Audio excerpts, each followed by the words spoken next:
बहुत सारे लोग घर का खाना खा रहे हैं, हेल्दी खाना खा रहे हैं, लेकिन फिर भी ओवरवेट हो रहे हैं, उनके वेट कम नहीं हो रहे। इसका सही रीज़न क्या है, आज वो हम समझते हैं।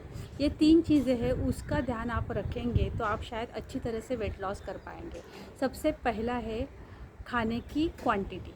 जैसे कि लोग क्वांटिटी पे ध्यान देते हैं और समझते हैं कि क्वांटिटी के हिसाब से अगर कम दिख रहा है तो इसमें कम कैलोरीज है, लेकिन जब भी खाने की बात आती है तो हमारे बॉडी को सिर्फ कैलोरी समझ में आती है, बाकी कुछ नहीं। जैसे कि एक मुट्ठी पीनट्स में 3 रोटी इतना कैलोरीज होता है, तो आप खुद ही देख लीजिए कि हम कितना कैलोरीज खा रहे हैं। दूसरा है टाइमिंग।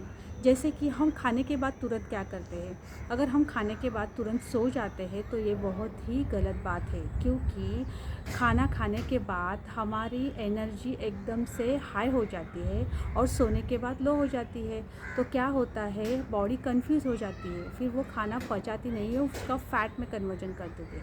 और तीसरा है न्यूट्रिशन, पोषक आहार। आप जो खाना खा रहे हैं, क्या उससे आपके शरीर की कुछ न्यूट्रिशन रिक्वायरमेंट कंप्लीट हो रही है।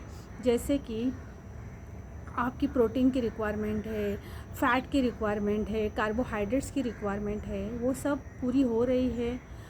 ये सब नहीं हो रहा है तो आप जो भी खाना खा रहे हैं उससे आपके शरीर को पोषण नहीं मिल रहा है। तो ये सब चीज़ों का अगर आप ध्यान रखेंगे तो आप सही से हेल्दी तरीके से वेट लॉस कर पाएंगे। और आपको अगर ज़्यादा चीज़ें समझनी है तो आप ज़रूर हमें कांटेक्ट करिए। Thank you.